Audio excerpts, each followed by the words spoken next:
Jésus, la Bible dit, n'a jamais commis le péché. Il n'a jamais transgressé la loi de Dieu. Mais pourquoi il a été crucifié comme un bandit? Pourquoi il a été crucifié comme un criminel? Si vous lisez les textes, chers enfants de Dieu, la Bible dit que c'était à cause de nous, à cause de nos faiblesses, à cause de nos péchés.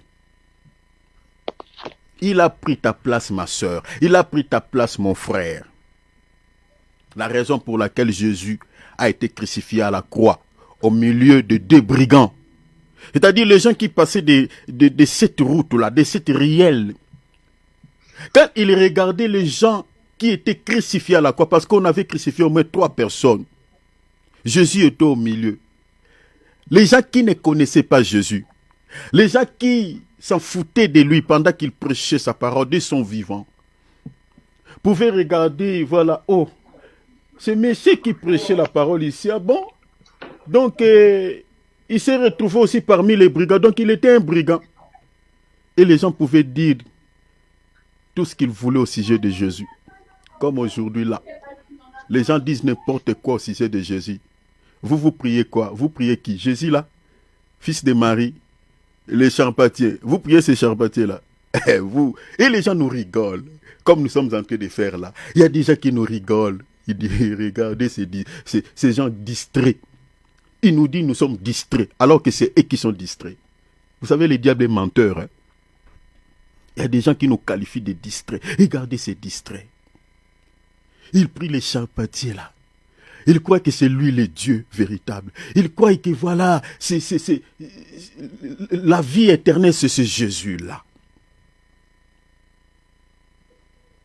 Malheureusement, il y a d'autres qui n'ont pas la connaissance que moi et toi nous avons. Jésus a été taxé de tous les maux. Les gens qui passaient sur cette route où on l'avait crucifié pouvaient dire, regardez, il fait partie des criminels. Donc on l'a condamné parce qu'il s'est retrouvé dans des fraudes. Alors que Jésus n'a jamais commis une fraude. Jésus n'a jamais commis même un petit péché. Et la Bible dit que c'était à cause de nous, à cause même de ces gens-là qu'il est taxé de tous les maux. À ce temps-là, les gens ont préféré même les criminels. On dit, laissez-nous Barnabas. Nous sommes habitués avec lui. Même s'il vole nos poulets ici, même s'il vole nos argents, même s'il casse des banques, même s'il est homosexuel, même s'il est qui que ce soit, nous voulons que tu libères ces messieurs. Nous allons prendre toutes les précautions pour que ces messieurs ne puissent pas percer nos maisons. Mais c'est lui-là, c'est Jésus-là. Il faut les crucifier parce qu'il est sémeur de troubles. On a préféré même un brigand comme aujourd'hui. Les gens de bien, on ne les préfère plus. Les gens se font amis aux gens de mauvaise vie. Quand tu es dans des histoires, tu es dans des bêtises. Tu passes sur la toile. Tu publies des insanités. Tu auras beaucoup de vie. Tu auras beaucoup de j'aime.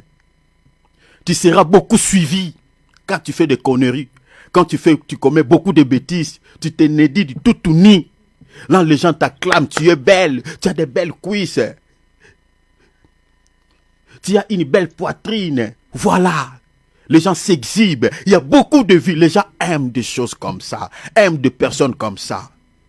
Mais là où la parole est prêchée, des choses saintes, les gens ne veulent pas. Lorsqu'ils regardent, ils jettent un coup d'œil, regardent nous ces aventuriers. Ils zappent. Il n'y a même pas un j'aime. Il n'y a même pas de commentaires. Les gens passent. Les gens, ils ont préféré un brigand. Ils ont préféré un criminel. Ils ont préféré une personne de mauvaise vie. Alors que Jésus n'avait pas commis une fraude. Les gens, ils ont dit, crucifiez-les. Comme aujourd'hui, quand vous prêchez la vérité, les hommes pieux, on les déteste dans ce monde. On les déteste, on les taxe de tous les maux. Les gens qui condamnent les pécheurs, les gens qui montrent aux gens la bonne voie. On ne veut plus ces gens-là dans ce monde. Quand vous êtes en train de faire une vidéo pour pouvoir donner des bons conseils, pour pouvoir prêcher la parole, pour pouvoir ramener les gens sur le droit chemin, regarde ce que Dieu veut. Ce que vous êtes en train de faire là, Dieu ne veut pas. Cela va vous conduire en affaire. Les gens ne veulent plus. Les gens ne veulent plus. Les gens disent, ah, laissez-nous tranquilles. Ils veulent là où les gens sont en train de leur mentir. Ils veulent là où les gens sont en train de dire des insanités. Ils veulent là où les gens sont en train de dire des choses qui n'ont rien à voir avec leur vie éternelle.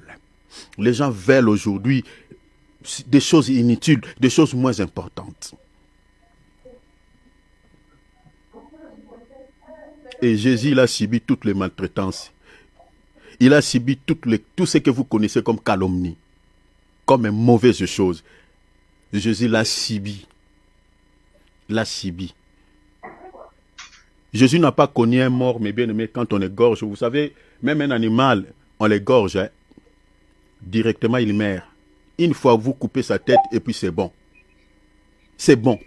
Mais notre Dieu, notre Sauveur à nous, lui, on l'a tué, il a été décédé à petit feu, c'est-à-dire on l'a tué petit à petit. Mais bien aimé, c'était une mort atroce, une mort trop souffrante. C'est ça la mort de Jésus. Il a été tué à petit feu. C'est-à-dire on commence d'abord à les flageller, chicoter petit à petit. Son corps était déchiré par des coups de fouet. Il a été piétiné. Vous savez, mes bien-aimés, quand on piétine un criminel, Jésus a été piétiné comme un brigand, comme un criminel. Il a subi tout ce que vous connaissez comme maltraitance.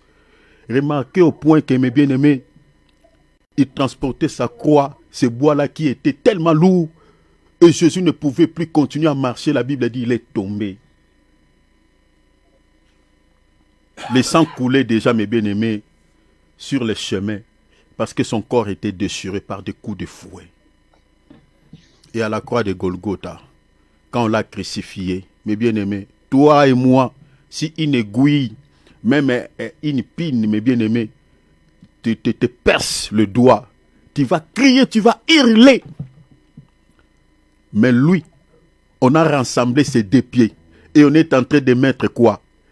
De placer un clou dedans. Vous imaginez cette mort?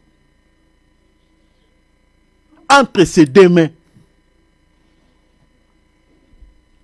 Cela n'est pas fini. Sur sa tête, qu'est-ce qu'on va placer? On a rassemblé, mes bien-aimés, je peux parler, c'est-à-dire des épines, l'ensemble des épines. On a formé une couronne des épines. Et le monsieur là qui le mettait comme un chapeau sur sa tête, il les plaçait bien et il y a certaines aiguilles, certaines épines qui avaient percé sa tête. Cela n'était pas fini. On a pris encore une lance, ce qu'on appelle la lingala flèche, au fait, l'ikonga. Une lance, on a percé son côté. Mes bien-aimés, toi et moi, si on te fait une incision sur le corps, tu te sentiras mal. Une incision, même quand tu te blesses avec ton propre couteau, directement tu vas jeter le couteau. Tu ne seras plus ami avec ton couteau. Bien que ça te sert pour couper la viande. Mais une fois que cela te blesse, tu le jettes. Mais lui, on a percé, mes bien-aimés, sans anesthésie son côté, par une lance. Oh mon Dieu, oh mon Dieu. Parce qu'il avait fait quoi? Quel est le péché qu'il avait commis pour mériter toutes ces choses? Il n'avait pas péché. Il n'avait pas commis un péché. La Bible dit toutes ces maltraitances, toutes ces tortures, c'était pour que moi et toi nous soyons sauvés. Est-ce que tu ne peux pas lui dire un mot? Tu ne peux pas lui dire un mot. Tu ne peux pas lui dire merci pour l'œuvre de la croix. Tu as supporté toute cette souffrance pour me sauver, Seigneur. Tu as été maltraité. Tu as été torturé, supplicié, mes bien-aimés. Vous savez, quand on parle d'une supplice, mes bien-aimés, c'est-à-dire au-delà de l'atrocité, au-delà, je ne sais pas, c'est-à-dire il n'y a pas de mots. C'est plus que les tortures. Il a été supplicieux pour que nous ayons la vie. Je m'irai encore ici de tout ton cœur. Si tu demeures encore dans les péchés, dis Seigneur, apaise-toi. Je sais que tu étais mort pour, Seigneur, me sauver de ces péchés. Mais je m'irai te dire merci. Et donne-moi la force, Seigneur, de vivre une vie qui t'honore. Donne-moi la force de mener une vie qui te plaît. Parce que vous savez, mes bien-aimés, la Bible dit, celui qui demeure encore dans les péchés consciencieusement, il est semblable à une personne qui est en train de remettre encore Christ deux fois, mourir deux fois à la croix. Demande à Dieu, dis merci. Et demande aussi son aide dans ta vie. Si tu as encore des faiblesses, prions s'il vous plaît, prions.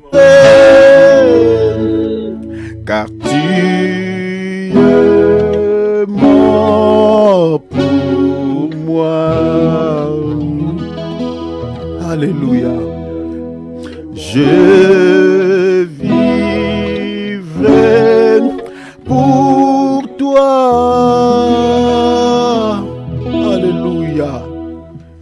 était mort pour que nous ayons la vie.